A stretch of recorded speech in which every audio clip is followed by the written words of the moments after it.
이스라엘과 팔레스타인 간의 무력 충돌로 전 세계 경제가 요동치고 있습니다.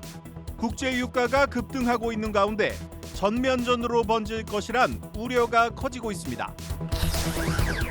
우리 경제가 하반기에 반등할 것이란 상저하고에 대한 기대가 사라지고 있습니다. 국제통화기금 IMF는 내년도 우리 경제 성장률 전망치를 낮춰 잡았습니다. 중동발 위기에 대한 불안감 속에 코스닥 지수가 7개월 만에 800선 아래로 떨어졌습니다. 외국인들은 코스피에서 12일 연속 순매도를 이어갔습니다. 만 60세 이상 고령층의 카드론 이용 금액이 7조 원에 육박하는 것으로 나타났습니다. 높은 대출금리 부담에 따른 부실 우려가 커지고 있습니다.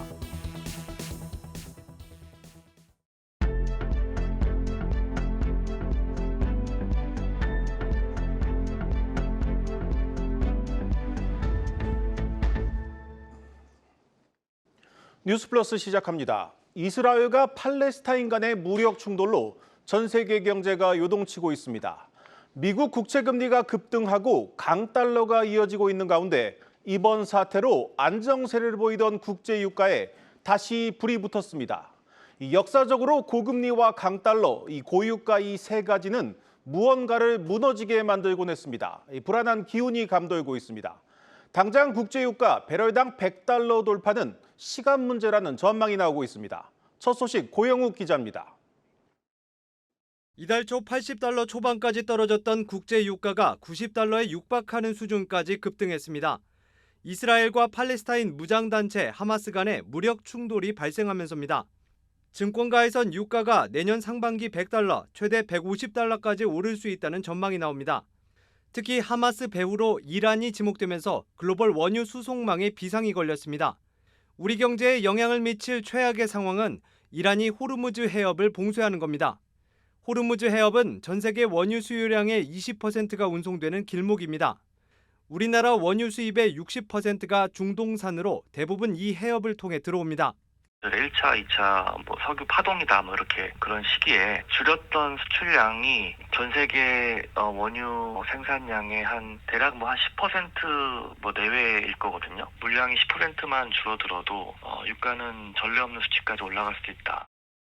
이스라엘과 하마스의 충돌로 인해서 현재 국제 유가 상승을 비롯한 에너지 시장의 불안정성이 높아져 있고요. 이러한 부분들은 일반적인 물가 상승 요인으로 작용할 뿐만 아니라 우리나라 산업 생산과 전반적인 수출 환경에 부정적인 영향을 줄 가능성이 있고요. 산업통상자원부는 이번 사태에 따른 석유 수급을 긴급 점검하고 국내 수급에 차질이 없도록 총력을 기울인다는 계획입니다. 현재 국내 원유와 석유 제품 비축량은 127일 동안 쓸 수 있는 9,600만 배럴입니다. 비상시엔 정유업계와 함께 추가 원유를 구입하고 국제 공동 비축 원유를 활용한다는 방침입니다. 한국경제TV 고용기입니다. 이스라엘과 팔레스타인 간의 전쟁은 가뜩이나 어려운 우리 경제에도 먹구름을 들이우고 있습니다. 오늘 국제통화기금 IMF가 내년도 우리 경제의 성장률 전망치를 낮춰 잡았습니다. 문제는 낮아진 전망치조차 아직 중동전쟁이라는 새로운 변수를 감안하지 않았다는 겁니다. 전민정 기자입니다. 다시 고개를 들고 있는 미국발 긴축 우려, 예상보다 더딘 중국 경제 회복, 치솟는 국제유가까지. 우리 경제를 위협하는 글로벌 악재들의 위세가 무섭습니다. 국제통화기금 IMF가 2.4%를 유지하던 내년 한국 성장률 전망치를 2.2%로 낮춰 잡은 이유입니다.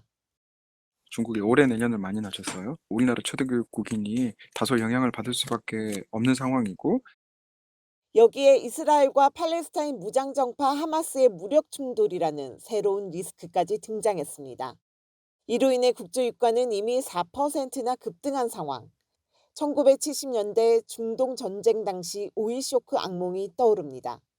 이스라엘과 팔레스타인이 산유국은 아니라지만 전쟁 후폭풍으로 감산이 불가피할 수 있다는 전망에 고유가 장기화 가능성도 고개를 들고 있습니다. 추경호 부총리도 앞으로 사태의 향방 등에 따라 국제유가 변동폭이 확대될 가능성이 있다며 경계감을 높인 상황입니다. 국제유가가 여기서 더 오를 경우 우리 경제엔 전방위적인 타격이 예상됩니다. 물가 상승으로 인한 가계의 소비 위축, 산업계의 생산 원가 상승 부담, 수입 증가에 따른 무역 수지 악화 등 우려되는 대목이 한두 가지가 아닙니다. 유가에 직접 타격받느냐 간접 타격받느냐 그것만 문제지 전체적으로 아. 비용 높아지는 거는 마찬가지니까요. 불확실성이 커지는 거잖아요. 투자가 이제 문제가 되는 거고. 미국과 일본 등 주요국의 올해 성장률 전망치는 상향 조정되고 있는 가운데 우리나라만 제자리 걸음하면서 정부가 자신하는 경기 상저하고 전망에 대한 기대감도 한층 꺾인 모습. 신중동 전쟁으로 커진 불확실성에 내년 경제까지 안개 속으로 빠져들고 있습니다. 한국경제TV 전민정입니다. 지금 전 세계 경제는 미국 국채 금리 급등과 강달러, 고유가라는 세 가지 위협에 직면해 있습니다. 특히 미국의 10년 만기 국채 금리 급등은 금융시장의 불안을 야기하고 있습니다. 돌아가는 분위기가 심상치 않자 이례적으로 미국 연준 인사들이 나서 시장 달래기에 나섰습니다. 박찬희 기자의 보도입니다. 미국 장기 국채 금리가 16년 내 최고치로 치솟고 중동발 긴장이 고조되는 가운데 미 연준 인사들은 긴축 속도 완화를 시사하는 비둘기파적 발언을 쏟아내며 시장 진정시키기에 나섰습니다. 연준 내 서열 2위인 필립 제퍼슨 부의장은 물가 상승률은 여전히 높지만 국채 금리 상승률 역시 심상치 않다며 국채 금리가 미국 경제를 얼마나 제약할지 주시하고 있다고 밝혔습니다. 매파 인사로 꼽히는 로리 로건 댈러스 연은 총재도 최근 장기 국채 금리가 급등하면서 추가 금리 인상의 필요성이 줄었다고 말했습니다. 연준 핵심 인사들의 이 같은 태도 변화는 하반기 들어 가파르게 치솟은 미국 국채 금리 때문입니다. 장기 국채 금리 상승이 기업과 소비자의 금융 비용을 높여 긴축 효과를 낸다고 판단한 겁니다. 전문가들은 이번 연준 인사들의 발언을 통해 연내 연준의 기준금리 추가 인상 가능성이 낮아졌다고 평가했습니다. A week ago, we're at 39% probability of a rate hike between now and the end of the year. And we now set between now and the end of the year at a 25% probability, but it looks like it may be more of a hold than another rate hike. 이어 내일과 모레 발표되는 미국의 9월 물가지표가 전월보다 둔화될 것으로 예상되는 점도 기준금리 동결 전망을 부추기고 있다고 분석했습니다. 실제로 연내 금리 동결 전망에 힘이 실리자 미 국채 금리는 오늘 아시아 시장에서 급락세를 보였습니다. 다만 월가에서는 이스라엘과 하마스 간 분쟁이 중동 전역으로 확대될 경우 인플레이션이 심화될 수 있어 주의해야 한다는 목소리도 나옵니다. 이미 칼륨 비료 수출 요충지인 이스라엘의 아스돗 항구가 비상사태에 돌입해 곡물 가격 상승이 우려되고 있고 서방 국가들이 하마스의 배후 세력으로 꼽히는 이란에 수출 제재 조치를 단행하면 원유 공급에 차질이 생겨 유가도 더 오를 수 있다는 지적입니다. 한국경제TV 박찬희입니다. 중동발 위기 속에서도 상승 출발했던 우리 시장은 결국 속절없이 무너졌습니다. 이 고금리와 고환율로 가뜩이나 부진했던 시장에 중동발 위기까지 덮치자 버티지 못했습니다. 7개월 만에 코스닥 800선이 깨졌고 외국인들이 12일 연속 팔아치운 코스피는 간신히 2,400선만 지켰습니다. 박승환 기자의 보도입니다. 영향이 크지 않을 것이란 예상과 달리 우리 증시는 맥을 못 춘 하루였습니다. 하루 전 뉴욕 3대 지수와 오늘 아시아 주요국 증시 대부분이 상승 마감한 것과는 대조적입니다. 장초반 오름세로 출발한 코스피는 개인과 외국인의 순매도를 버티지 못하고 2,400을 턱걸이했습니다.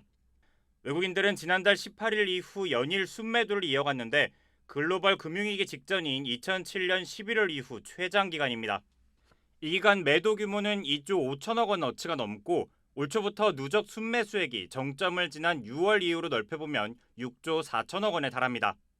오늘 거래까지 포스코홀딩스를 가장 많이 팔았고 LG화학, LG에너지솔루션 등이 뒤를 이었습니다. 외국인 투자자가 2차 전지 산업 전반에 대한 불확실성에 대량의 매도세를 이어간 겁니다. 코스닥은 3% 가까이 빠지며 800선을 내줬습니다.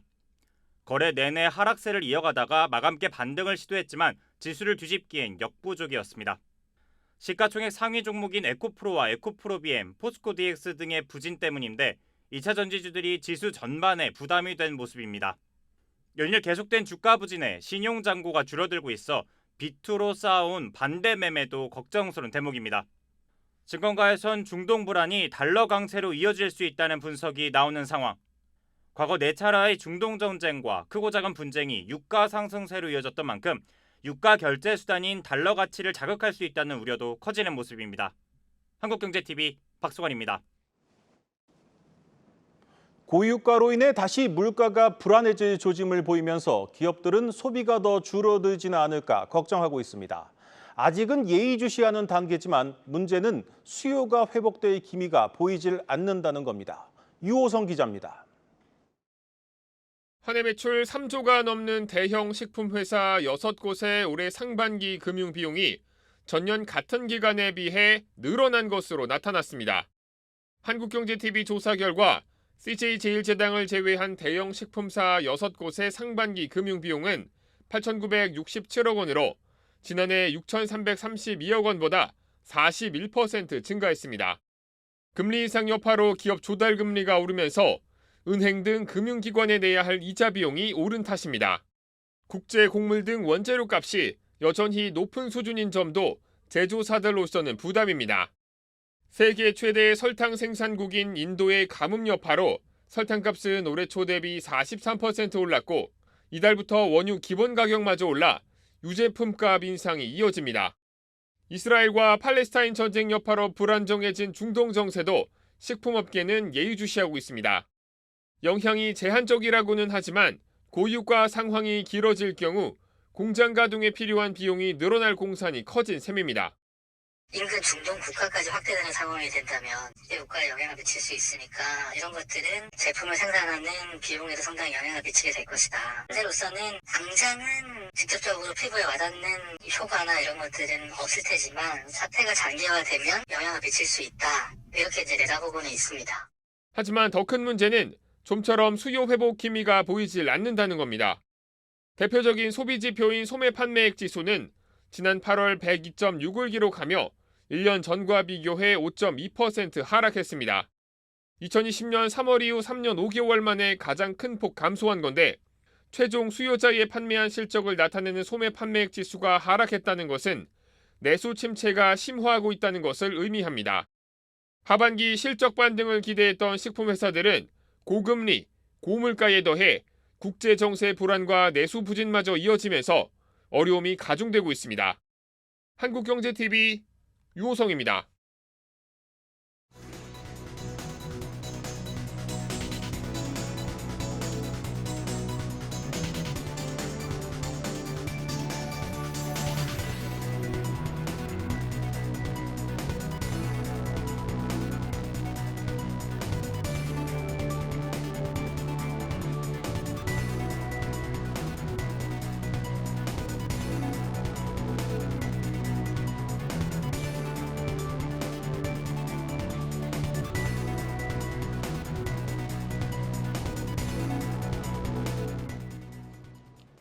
마켓플러스입니다. 오늘 증시에서 투자자들의 눈길을 잡았던 뉴스들 살펴보겠습니다.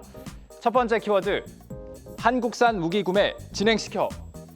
팔레스타인 무장단체 하마스가 이스라엘을 공격했죠. 이를 계기로 중동 지역 전운이 고조되고 있는데요.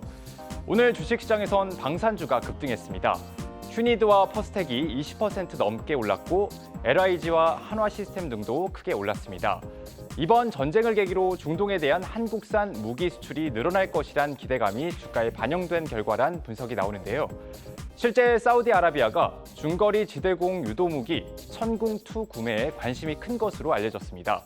구매로 이어질 경우 규모만 10조 원이 넘을 것이란 관측도 제기됩니다.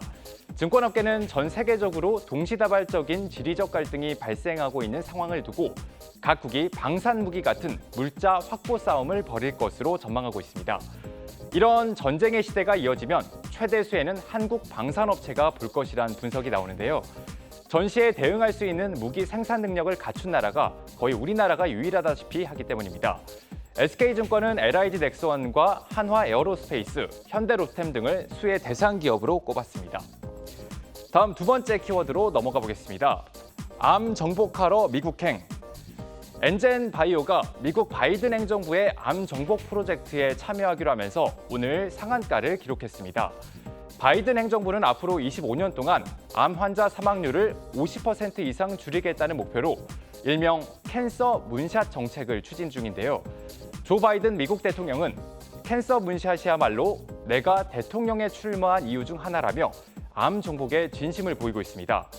존슨앤드존슨을 비롯한 글로벌 제약사는 물론 인텔과 아마존 등 빅테크 기업들도 여기에 참여합니다.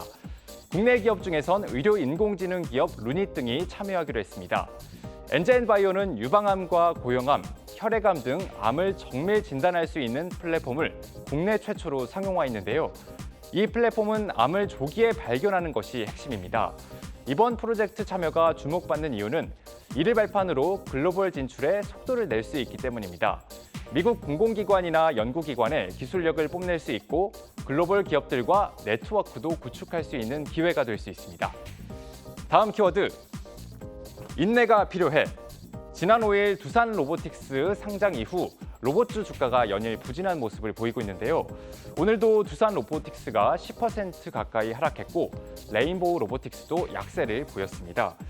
두산 로보틱스 상장이란 재료 소멸에 더해서 무엇보다 실적이 아직 발생하지 않는 가운데 주가가 급격히 오르면서 밸류에이션 부담이 커졌기 때문입니다. 실제 레인보우 로보틱스는 올 한 해 200억 원 넘는 영업적자를 기록할 것으로 예상되고 두산 로보틱스도 마찬가지로 영업적자를 기록할 것으로 보입니다. 하지만 로봇 산업의 구조적 성장은 내년부터 본격적으로 이루어질 것이란 전망이 나오는데요. 이 로봇 기업들의 본격적인 투자 집행과 제품 라인업 확대, 해외 시장 진출 등이 이루어질 것으로 보이기 때문입니다. 두산 로보틱스는 내년 공장 증설과 함께 물류 이송을 위한 로봇을 뜻하는 AMR 기업에 투자할 예정입니다. 인건비 상승과 인구 감소, 그리고 미국을 중심으로 이루어지고 있는 글로벌 공급망 재편에 따른 공장 증설 등도 로봇 산업을 확대할 수 있는 대목으로 꼽힙니다. 전기차와 함께 로봇 산업이 거스를 수 없는 대세가 될 것이란 이유입니다. 때문에 증권업계는 두산 로보틱스와 레인보우 로보틱스 같은 로봇 대표 기업 위주로 장기 투자에 나설 필요가 있다는 전망을 내놓고 있습니다. 동시에 실적이 나온 이후 투자에 나설 필요가 있다는 시각도 있습니다. 지금까지 마켓플러스였습니다.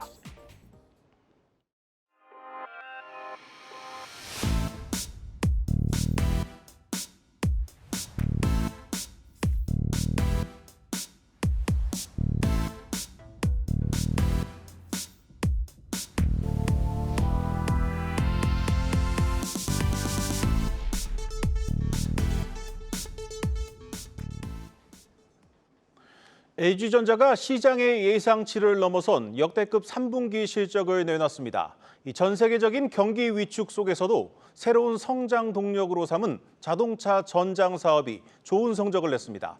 지금 추세라면 올해 연간 매출도 최대 기록을 갈아치울 전망입니다. 정재용 기자입니다.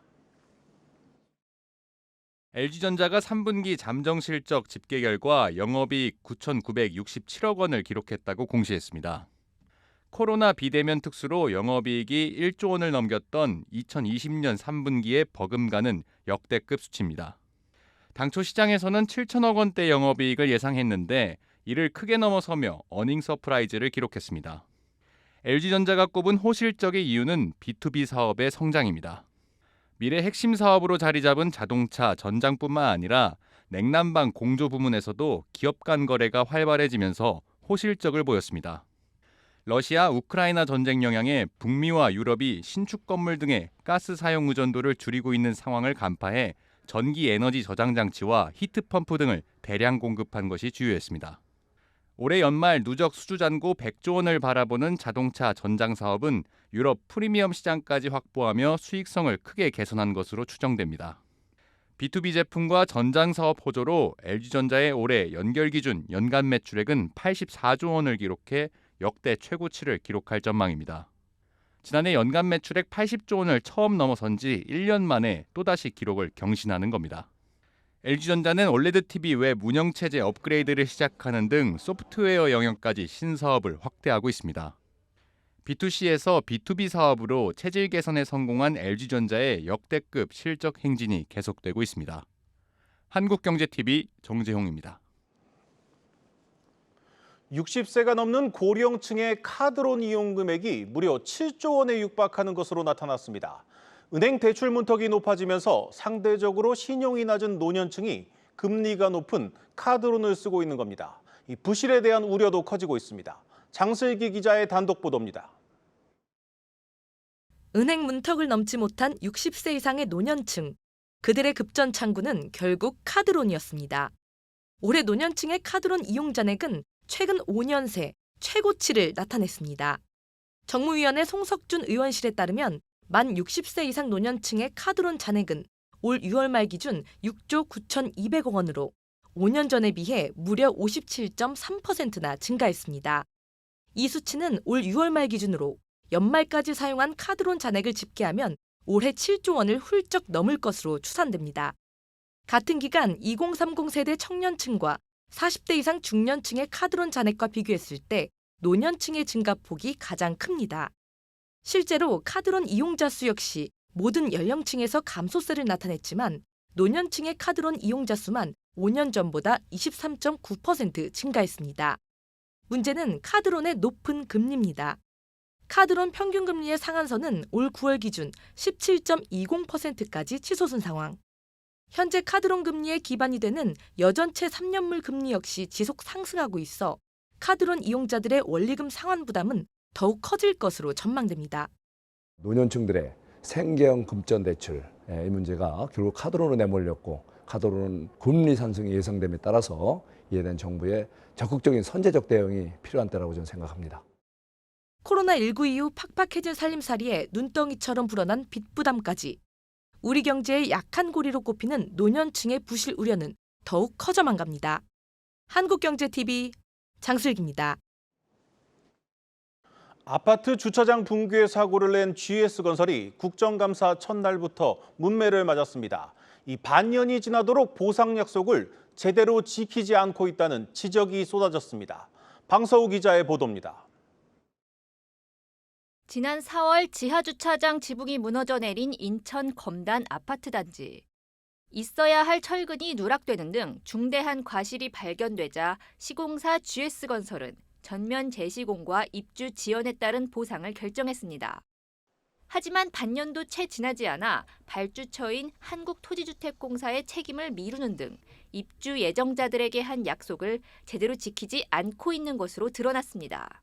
단지 전체를 전면 재시공하고 모든 보상을 다 하겠다. 이게 지금 이루어지고 있다고 판단하고 계십니까? 입주 예정자들이 그 폭탄을 맞았어요. LH와 GS가 자기 책임을 다하도록 감독자로서의 책임을 다하겠습니다. 광주 화정 아이파크 붕괴 사고를 일으킨 HGC 현대산업개발에 비해 GS건설이 내세운 보상이 턱없이 적다는 지적도 나옵니다. 지체 보상금은 3분의 1 수준에 불과한 데다 중도금 대출을 대신 갚아주고 나중에 청구하는 식의 혜택도 없다는 겁니다. 이날 증인으로 채택된 임병용 GS건설 대표이사 부회장을 시작으로 주요 건설사 수장들은 상임위를 막론하고 줄줄이 풀려나와 질타를 받을 전망입니다. 오는 12일에는 마창민 DLENC 대표와 김진 롯데건설 CSO가 환경노동위원회 국감 증인석에 섭니다. DLENC는 지난해 1월 27일 중대재해처벌법 시행 이후 가장 많은 근로자가 목숨을 잃었고 롯데건설도 3년 연속 중대재해가 발생했다는 이유에 섭니다. 마창민 대표는 박경일 SK 에코플랜트 대표이사와 함께 정무위원회 국감 증인에도 채택됐습니다. 튀르키예 공사 관련 하도급 추가 공사비 미지급 의혹에 대한 질의가 예상됩니다. 올해 사건 사고가 끊이지 않았던 건설업계의 이번 국감은 역대급 불국감으로 자리 잡을 전망입니다. 한국경제TV 방서우입니다.